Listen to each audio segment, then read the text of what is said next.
Hey everyone, welcome to the show. I have some Trump regret stories to share with you. The first one is about a celebrity who endorsed Trump and voted for him. I also have a story about someone who regrets voting for Republicans in general. And this person is now also publicly saying he will never do it again. Before I dive into the details, though, please do me a favor. Hit the subscribe button below this video. It is free for you. It helps bring more awareness to this information that I share. So I thank you in advance, and a huge thank you to everyone who supports the show on Patreon, Ko-fi, or Coffee, whatever they call it. And in all other ways with donations. So I really, really could not do it without you guys. So on to the good news. A celebrity who voted for Trump has now admitted that it was a big mistake. Rapper Azalea Banks, she once called Donald Trump her hero. So this was after he won in 2016. She posted on Facebook, in all caps, by the way, Trump beat the media. This is deeper than politics. He beat the fucking media. He is my fucking hero right now. Yeah. Mm-hmm. Not the brightest bulb on the tree, but anyway, here is what she posted on Twitter last week, though. Quote, okay, I think it's time everyone who voted for Trump admit that we made a fucking mess. She didn't stop there. Banks posted several times that day, and in another post, she wrote, quote, he's so petty and vindictive right now. To be honest, rightfully so, but not when the well being and livelihood of billions of people, damn near the entire world, lay in your hands. Someone needs to get him a cute little lorazepam RX and a high grade ashwagandha supplement because it can't happen like this. Nobody on earth is afraid of a crazy old white man anger. Old white men need to reinvent the archetype because it's too predictable. Like China is just dunking on everyone right now. So, as much as may not seem like it, this is a positive sign, right? I mean, if a celebrity feels strongly enough that they will publicly admit that they screwed up by voting for Trump, and we're only 3 months into this 4 year nightmare. I mean, imagine how many others are going to speak out by the end of this year. Because as we all know, it's not going to get better. Trump is too incompetent. He's too cruel. He is too petty to act any different or to change course or to concede that he's screwing up. And so by Banks publicly acknowledging this disaster, it helps to create and establish this permission structure for other people to do the same thing. So that is the benefit of sharing things like this and making it known. I also want to share what a medical professor wrote in an op-ed. He published this in the Columbus Dispatch news outlet. This is a local news outlet in the state of Ohio. So, Dr. Michael Letterman, he is a professor of medicine emeritus at Case Western Reserve University School of Medicine. This is a mouthful. He published an opinion piece. This was last Monday, and it was titled, Republican Nonsense is Convincing Me to Never Vote Republican Again. In the article, he wrote in part, quote, I've lived in Ohio for 50 years. Sometimes the Republican Party has the better candidate on the ballot, and so I voted for Republicans in the past. But I don't think I ever will in Ohio again.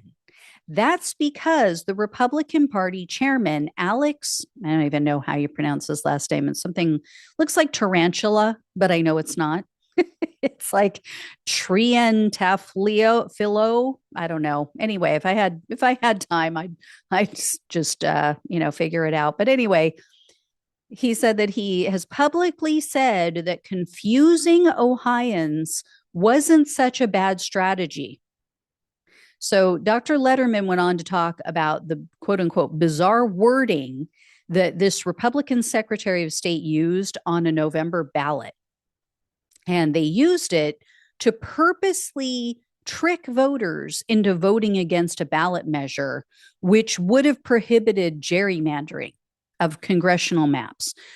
For those who aren't familiar with that term or the practice, this is when voting districts are drawn in a way, this done specifically, purposely. They're drawn in a way that it gives one party an advantage in the elections. And they use statistical models, they use computer programs, and this helps them to draw the district lines in a way that it either boxes in or boxes out certain demographics. So, for example, historically, statistically speaking, Black voters, by and large, tend to vote for Democratic candidates. So, what Republican officials will do is they will go in and not always, but very often, they will try to draw district lines in a way that it either corrals all of the Black voters into one district, and then that gives the Republican candidates an advantage in the other districts, or alternatively, depending on the state, they'll sometimes try to split the Black voters and, put very few in different districts. And again, by separating them with these unnatural district lines, it gives the Republican candidates a benefit and an advantage.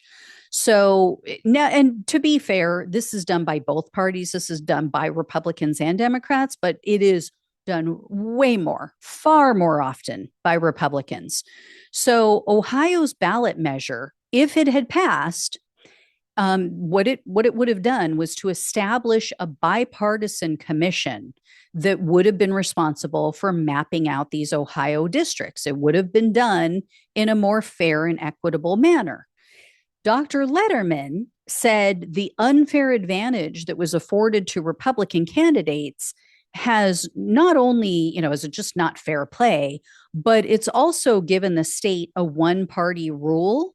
And there has, as a result, been a lot of corruption going on in that state because they're not facing any consequences, because they're in charge of all facets of the government. So they have nothing to fear. Their own party isn't going to hold them accountable. And then he ended his opinion piece with, quote, "If you want your vote to be heard and you want to know what you're voting for in the state of Ohio, think hard before you elect a Republican as Secretary of State. And if you're as angry as I am about what happened to Issue 1 in Ohio and the documented Republican corruption in our state government, we need a governor who will not tolerate this nonsense." So there you go. You have people finally voicing their concerns, speaking out, saying, we screwed up, should not have voted for Trump. And this other guy saying, I screwed up, I voted Republican, will not do it again. I've lived in Ohio 50 years, will not vote for another Republican. So, again, he sets up a permission structure with the people he knows, the people he works with, other voters in the district or in the state who will read that op-ed and go, oh, wow, I didn't know that they were doing this. Now, some of them will be okay with it. Some of them, they've proven they don't care if there's illegal activity or unethical activity as long as they get what they want. But there are still a lot of people who have morals, who go, you know what, this doesn't sit well with me. If this is how we're winning, I don't want to be on that team, and I don't like that. And yes, people should be held accountable for corruption. And I don't want to be a hypocrite when I'm pointing at the Democrats and saying that they're all corrupt, but then we're allowing it here in our state. So hopefully between the two of these people, they will change some minds and hearts. All right, guys, I will let you know when I hear more. Thank you so much for watching and listening. Please like, please share, and subscribe. Please donate if you can. Love you all. Take care. Talk with you soon.